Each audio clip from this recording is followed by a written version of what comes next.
Assalamualaikum warahmatullahi wabarakatuh. Perkenalkan, nama saya Seliwarni dari Prodi PGMI. Baiklah, di sini saya akan menelaah modul ajar saya, yaitu berupa mengenal polusi di sekitar kita, yaitu pada mata pelajaran IPAS kelas 5 menggunakan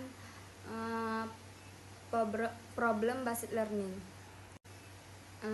Kurikulum di SD atau MI mengalami perubahan dari kurikulum K13 menuju kurikulum Merdeka. Pada kurikulum 2013, pembelajaran lebih berfokus pada kompetensi inti dan kompetensi dasar dengan struktur mata pelajaran yang lebih padat. Sementara pada kurikulum Merdeka, pembelajaran berpusat pada peserta didik yang menggunakan CP atau capaian pembelajaran yang lebih fleksibel sesuai fase perkembangan siswa tersebut.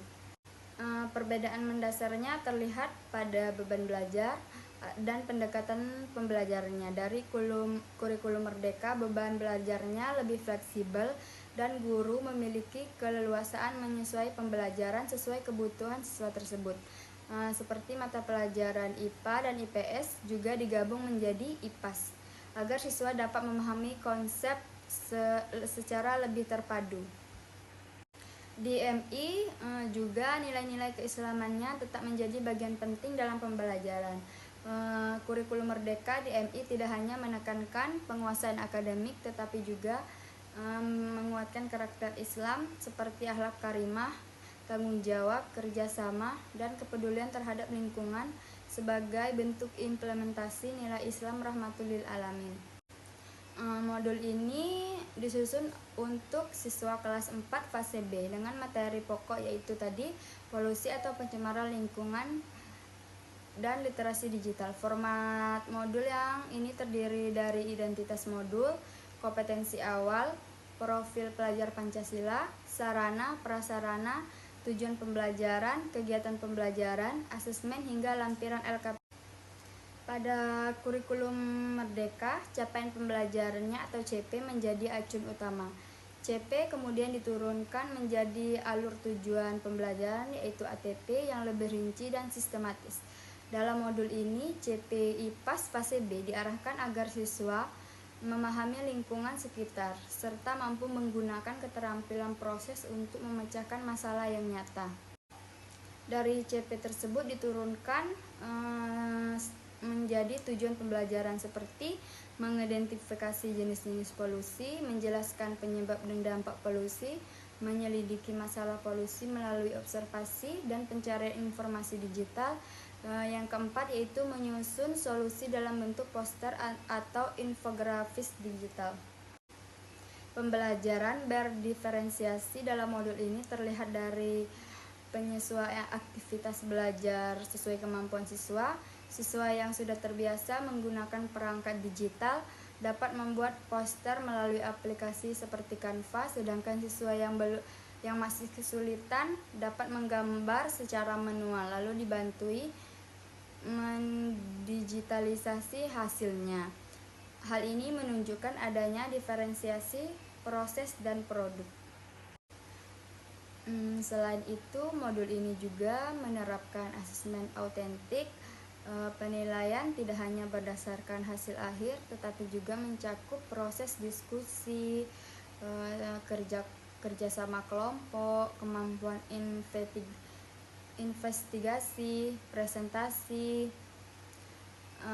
Asesmen dibagi menjadi asesmen diagnostik, formatif, dan sumatif.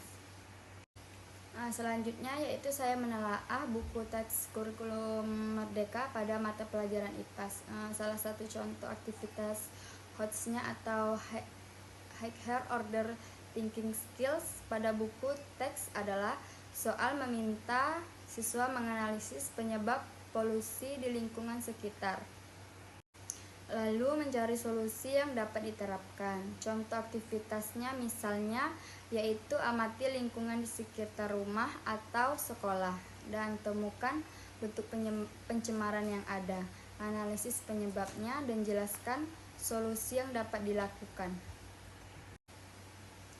Soal ini termasuk HOTS karena tidak hanya meminta siswa mengingat materi tetapi juga mendorong mereka untuk menganalisis, mengevaluasi, dan menciptakan solusi. Kemampuan berpikir tingkat tinggi ini sangat penting untuk anak usia sekolah dasar agar mereka terbiasa berpikir kritis dan problem solving. Dengan demikian, baik modul ajar maupun buku kurikulum Merdeka menunjukkan pembelajaran yang lebih aktif, kontekstual, dan berpusat pada peserta didiknya. Sebagai penutup, saya memberikan contoh kegiatan proyek P5 dan Rahmatul Lil Alamin yang cocok diterapkan di MI atau di SD. Salah satu contoh proyeknya adalah Sekolah Bebas Sampah Plastik. Dalam proyek ini siswa diajak mengamati penggunaan plastik di sekolah, mencatat jumlah plastik, lalu membuat kampanye pengurangan plastik melalui poster, video, atau presentasi. Proyek ini selaras dengan dimensi profil pelajar Pancasila seperti bergotong royong, bernalar kritis, kreatif, dan mandiri.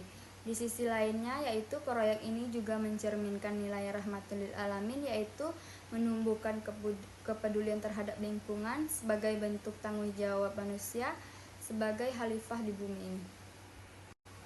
Dari hasil telaah ini dapat disimpulkan bahwa kurikulum Merdeka memberikan ruangan yang lebih luas bagi guru untuk merancang pembelajaran yang fleksibel, bermakna, dan sesuai kebutuhan peserta didik, termasuk di sekolah MI. Baiklah, sekian presentasi dari saya. Terima kasih dan saya akhiri. Wassalamualaikum warahmatullahi wabarakatuh.